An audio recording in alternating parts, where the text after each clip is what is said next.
Martin's case is by far one of the most challenging cases that I had here in the island. 40 years of smoking had taken a heavy toll on 77-year-old Martin Dizon.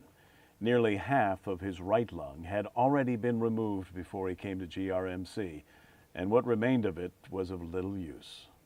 He had a previous surgery when they took out at least a third or half of his right lung.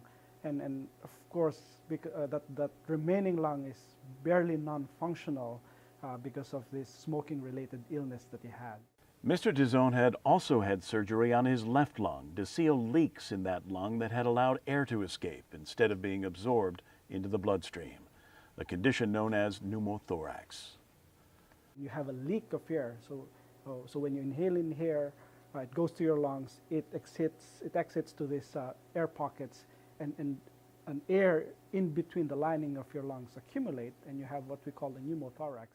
When Mr. Dizon first came to GRMC this past December, the pneumothorax had returned. The effects of the previous operation had worn off, and air had resumed leaking from his only remaining functional lung. He was admitted to the intensive care unit. You have to salvage the remaining lung that he had. The right lung, as I mentioned, had already been resected, and those areas had emphysema, in which it was non-functional. And again, what happened is that if you have air developing in between the lining of your lungs, it would collapse your lung, okay? And even if air comes in, it would just exit and it accumulates there, then you have a patient with an impending doom. These pockets of air that characterize pneumothorax are called bleeds. They had developed mostly in the upper portion of Mr. Dizon's left lung. He came into us having some shortness of breath. They thought he had some exacerbation of his smoking-related illness or COPD.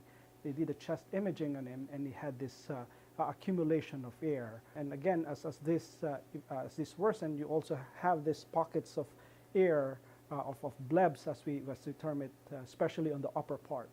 Because of his age and the seriousness of his condition, Mr. Dizon was not a candidate for another surgery.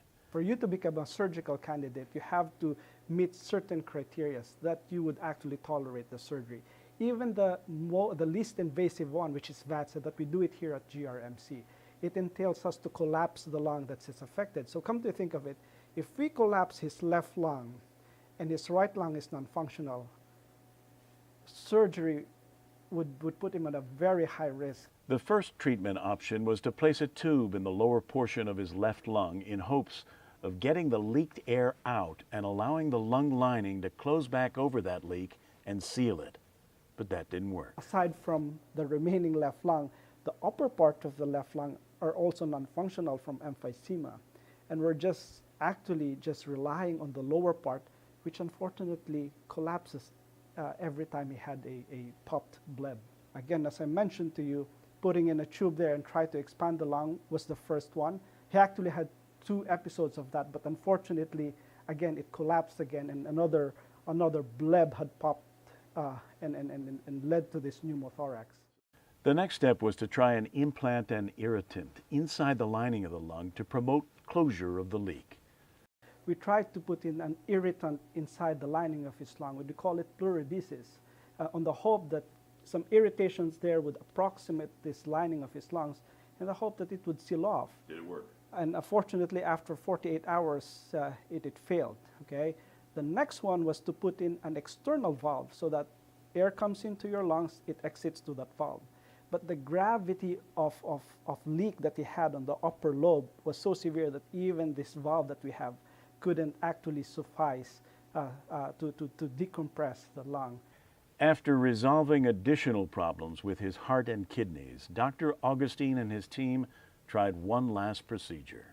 As soon as we get him off heart failure, as soon as we get him off renal failure, and that window that we have that he was strong or better or out of the critical illness, we talked to the family and we gave him this chance and say, hey, we need to at least give him some hope and do a blood patch on him. So we took out 120 cc of blood from his groin and put it on his tube, hoping that the tube won't clog up with blood.